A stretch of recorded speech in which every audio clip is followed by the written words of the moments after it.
Bonjour Patrick, aujourd'hui on va jaser ensemble de changement de nom. Donc, j'aimerais ça avant qu'on lance la discussion que tu nous dises un peu qu'est-ce que tu fais, Patrick Goulet, dans la vie. Patrick Boulet, brasseur d'idées. En fait, ce que je fais de la stratégie de marque. Fait que ça, c'est quand tu veux lancer ton entreprise puis tu n'as pas de nom, tu n'as pas de positionnement, tu n'as pas de ton de marque. Ça veut dire, bon, c'est quoi la couleur, comment tu vas communiquer sur ton site, là, comment tu vas réussir à le différencier avec tes contenus. Je fais de la conception-rédaction, ça veut dire, bon, tout ce qui est volet publicitaire, pub radio, pub télé, scénarisation, dépliant, tout ça. Et marketing RH, donc, comment vendre ton entreprise à des futurs employés pour qu'ils s'intéressent à toi, pour qu'ils viennent travailler chez toi, puis aussi, comment les garder avec, par exemple, une page carrière, avec une vidéo de recrutement, avec un slogan de positionnement, de marketing RH. Oui, puis quand tu t'es présenté, tu as dit Patrick Goulet, brasseur d'idées. Donc, moi, je me rappelle, ça fait longtemps qu'on se connaît. Moi, je me suis toujours rappelé de ça que tu as ajouté à ton nom et du logo qui vient avec. Ça vient de où, ce brasseur d'idées? Ça vient de. J'ai fait mon bac à Québec en communication. Je suis parti à Montréal en 2002. Et puis là, tu arrives dans le marché montréalais où il y a beaucoup de monde là, tu sais, qui veulent travailler dans le domaine de la publicité, beaucoup de concepteurs, rédacteurs, de designers graphiques. Là, tu arrives dans des événements. Là, tu écoutes les autres parler, puis là, tout le monde se présente de la même façon. Tu sais, le directeur de création, il y a 25 concepteurs rédacteurs en avant de lui qui arrive avec son portfolio, puis qui se présente. Plus, je me disais, comment je fais pour me différencier là-dedans? Fait que, au lieu de me nommer concepteur rédacteur, même si c'est ce que je faisais, j'ai dit, ben, brasseur d'idées.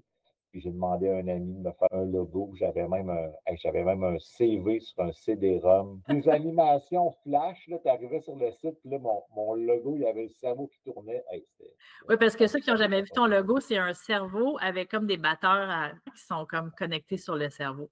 Exact. Quelque chose qu'on se rappelle là, même des années plus tard. Donc, moi, je peux te donner des exemples parce qu'un changement de nom ou trouver un nom comme ça va arriver quand quelqu'un part en affaires, mais ça peut Ouais. aussi arriver en cours de route. Comme moi, j'ai un client qui est parti à son compte, donc c'était son nom qui était l'entreprise. Puis là, après 6 ans, ils sont rendus 12. T'sais. Donc là, juste son nom personnel, ça ne représentait plus vraiment ce qui était, puis il avait aussi le goût de me donner un sentiment d'appartenance à son équipe.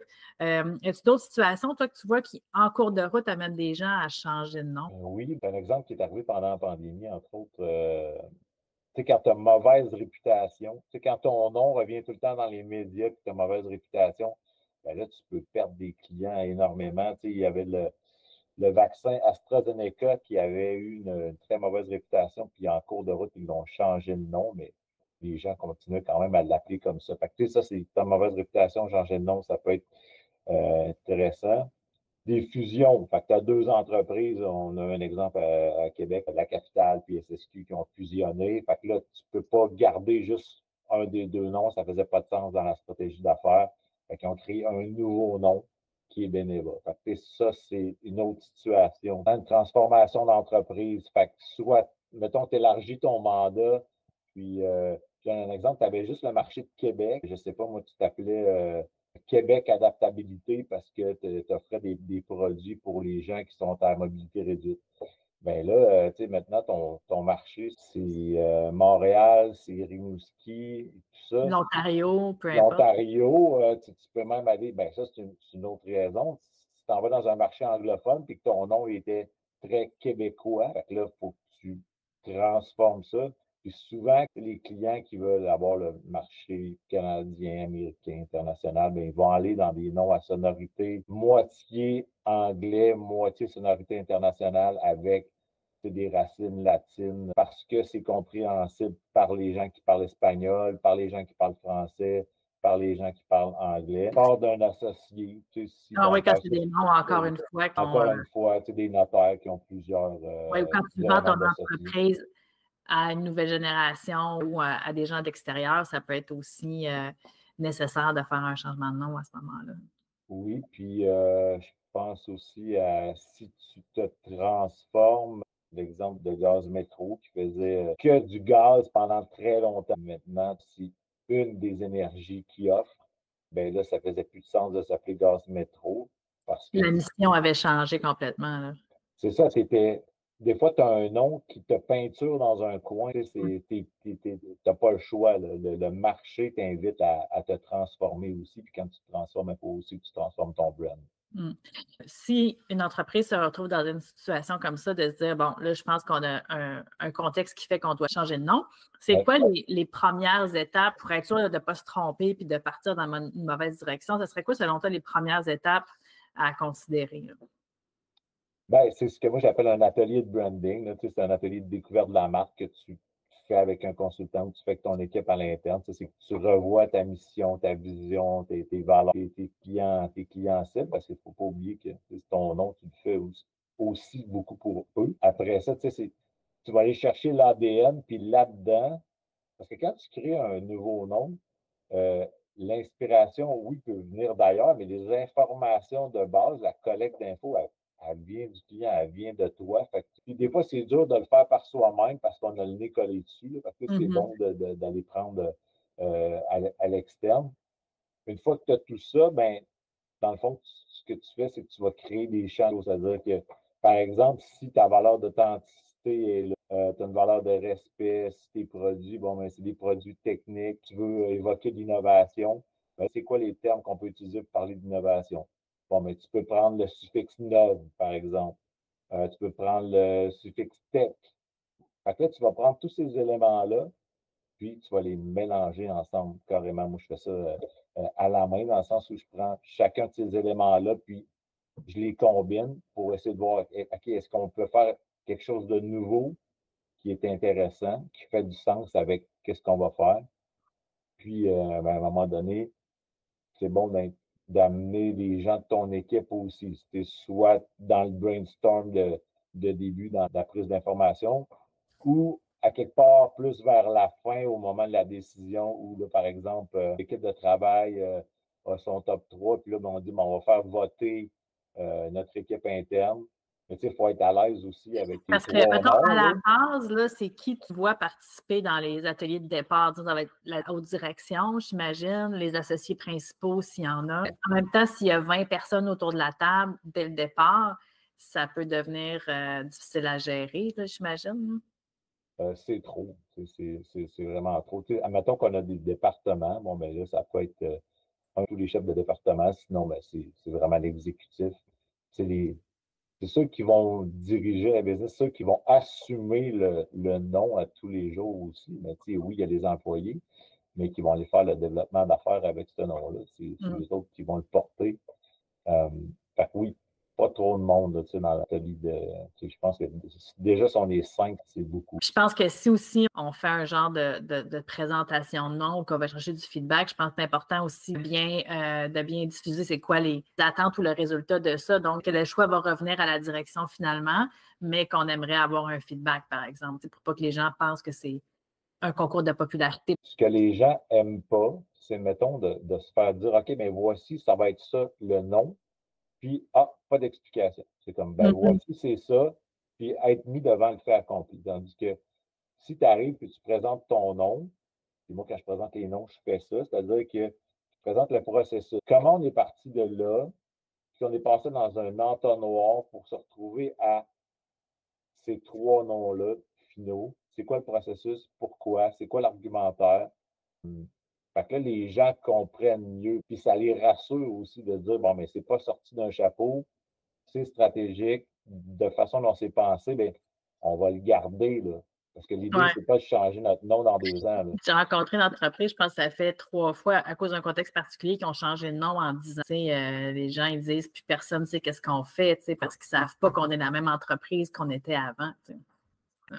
Ben ça, il y a aussi, tu sais, une stratégie de communication quand tu as ton nouveau nom. Tu sais, tu peux garder ton ancien nom pendant un bout de temps. Là, tu sais, par exemple, sur ton site, là, mettons qu'avant, tu t'appelais Technov, puis là, maintenant, tu t'appelles Novi. Tu vas écrire anciennement Technov. Tu sais, parce que juste pour que les gens fassent le lien pendant un bout de temps, je sais pas, tu gardes ça pendant 1 an, 2 ans, juste le temps que tout le monde, tous tes clients aient suivi, tout le monde soit à la même place. Je pense à l'exemple de Beneva, par exemple. Ouais, Je pense que ça a été une job qui a été bien faite. Maintenant, je pense qu'on ne s'en rappelle plus que c'était SST puis Capital. Ça, il y a des investissements qui sont venus avec ça aussi, là, mais je pense que ça, c'est un bel exemple d'une transition qui réussit. Ouais. Transition sur 2 ans à peu près qu'ils ont fait, justement. OK, fait que là, ça c'est comme les premières étapes. Ce serait quoi, sinon, de l'autre côté, les erreurs à éviter que tu vois des fois que les gens vont commettre là, dans cette transition-là? Vouloir aller trop vite, parce que des fois, il y a des gens qui arrivent, qui disent: «Ah, j'ai besoin d'un nouveau nom». Mais as-tu un événement qui arrive? Y a-t-il une échéance Y a-tu fixe, une là? échéance fixe? Sinon, c'est juste parce que tu veux te dépêcher, parce qu'il faut que tu prennes le temps de bien faire les choses, parce que dans un processus de création comme ça, il y a un temps de latence. Moi, ça me prend à peu près, bon, jusqu'à 3, 4 semaines à peu près, là, un peu plus qu'un mois, juste pour le nom, parce que tu ne travailles pas 8 heures de temps là-dessus dans une journée. Tu vas travailler 1 heure, 2 heures, tu laisses ça de côté, tu reviens, puis là, après ça, tu vas côtoyer d'autres informations, un panneau réclame, tu vas avoir une entrevue avec quelqu'un, ça va te faire penser. Faut que tu laisses mijoter. De ne pas prendre en considération les visées futures, parce que tu ne fais pas ton nom pour aujourd'hui, il faut que tu le fasses pour dans 5 ans, dans 10 ans. Fait que si je reviens au marché, si dans 10 ans, tu te vois avoir des bureaux partout aux États-Unis, ben organise-toi pour que ton nom soit libre aux États-Unis de droit. Ça me fait penser quand Facebook ont lancé Meta. Ça m'avait fait rire parce que j'avais fait une petite recherche dans le USPTO, qui est dans la banque de données des marques américaines. Quand tu tapais Meta, il y avait 200 entreprises aux États-Unis qui s'appelaient Meta, dont plusieurs en informatique, en techno. Puis j'étais comme, il n'y a personne chez Ouais, Facebook pourquoi il n'y a pas de flag qui ont été qui a levées? fait. D'ailleurs, la compagnie qui l'avait depuis le plus longtemps, ils ont eu Ouais, ils un ont fait des arrangement de ouais, millions de dollars là, pour ouais. le céder à Facebook, de faire attention à ça, t'assurer justement que c'est libre, que ton nom ne ressemble pas trop à un compétiteur. Des fois, il y en a qui vont se dire, OK, ben, je vais aller dans cette niche-là parce que tous les gens font des noms dans ce style-là. Enviro quelque chose parce que tout le monde a enviro quelque chose dans leur nom. T'es durable, tu mets environ dedans. Non, red flag, tout le monde est là. Puis là, après ça crée une confusion. Ton client, il ne sait plus si c'est avec toi qu'il fait affaire ou si c'est avec ton concurrent. Fait que l'exemple des années 80 des pharmacies, c'est Uniprix, Pharmaprix, Familiprix. Pourquoi tout le monde se positionne sur le prix, ça ne fait pas de sens. Surtout dans un domaine où est-ce que c'est le pharmacien conseil qui devrait faire la différence. Ça, c'est des erreurs. Si tu n'as pas de budget marketing, de te faire un nom trop conceptuel, c'est pas une bonne idée. Parce que ça va te prendre beaucoup d'énergie à faire comprendre ton nom, à ce que ton nom dans la tête de tes clients se positionne où tu veux. À expliquer qu'est-ce que ça veut dire. Si tu es une PME, appelle-toi pas Kijiji. Tu sais, Kijiji, il y avait le budget marketing, puis ils ont fait des grosses campagnes. Là, finalement, c'est rentré, on le sait maintenant, Kijiji, mais Kijiji, ça ne veut absolument rien dire. Ouais. C'est une invention. Si tu es, une PME qui n'a pas de budget marketing pour te promouvoir, va pas là. Les gens ne comprendront pas. Comme j'ai un client qui s'appelle Stratégia Conseil. Mhm. Puis quand on cherche des stratégias, il y en a quelques-uns. Ouais. Si c'est un nom comme ça que les gens, l'équipe disent on veut vraiment aller vers ça, est-ce qu'il faut essayer de décourager le monde d'aller vers ça? Si c'est dans un autre domaine, ça se peut que tu puisses le prendre. Mais tu sais, encore là, souvent, ça va être une décision, premièrement, d'avocat, parce que les avocats sont là pour te dire c'est quoi le niveau de risque de rejet de ton nom. OK. Fait que si tu as un très haut risque, ben, vas-y pas. Mais moi, c'est un très haut niveau de rejet, c'est sûr que je ne vais même pas te le présenter. Oui, on peut le faire. L'exemple Avril, c'est une épicerie, puis Avril, c'est aussi un amaretto québécois. Ils sont dans des catégories quand même assez proches, mais ça fonctionne. Puis, l'exemple de Stratégia, je sais que, par exemple, je connais une entreprise que il y a le J au lieu du G à la fin. Tu sais qu'il peut avoir des fois la confusion, il faut faire attention. Tu sais, surtout si tu as des services qui peuvent se ressembler, ça se peut aussi qu'on te refuse ton nom à cause de ça parce que le registraire des entreprises va te dire, par exemple, que C'est trop proche. C'est trop proche et tu risques d'avoir de la confusion. Fait que dans les critères d'un bon nom, tu veux que ça soit original. Ça veut dire qu'il faut que ça soit ailleurs que ce que fait tes concurrents. Court et mémorable, ça veut dire que si c'est super long et on n'est pas capable de le retenir, oublie ça. Il faut que ça soit approprié. Fait est-ce que ton nom a un lien avec ce que tu fais, Mm-hmm. soit conceptuel ou soit descriptif? Tantôt, je disais, si c'est trop conceptuel, ben, on ne comprendra pas. Si c'est trop descriptif, ça va peut-être être un peu trop plate, fait que tu ne seras pas inspirant. Parce que ton nom, quand il est inspirant, ben, tout de suite, tu as des images, tu as des concepts qui te viennent en tête, puis c'est plus facile de communiquer avec ta marque après. Accessible, facile à écrire. Fait que encore là, quand on joue avec les lettres, c'est assez rare que moi je vais proposer des noms comme ça parce que tu es obligé des fois de l'expliquer puis de. Stratégie avec un J, pas avec un G.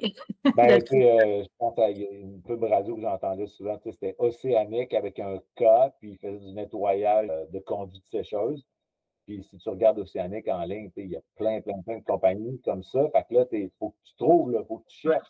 Tu ne facilites pas la vie de ton client. Oui, parce qu'il ne faut pas oublier que des fois, on parle beaucoup de SEO quand on parle aux gens d'apporter du trafic sur le site Web, mais pour beaucoup de PME, la principale aide qui amène du trafic, c'est le nom, c'est le branded search qu'on appelle. Donc, quelqu'un a cherché Patrick Goulet, brasseur d'idées, ben, il faut qu'il tombe sur ton site à toi, pas sur le site de quelqu'un d'autre.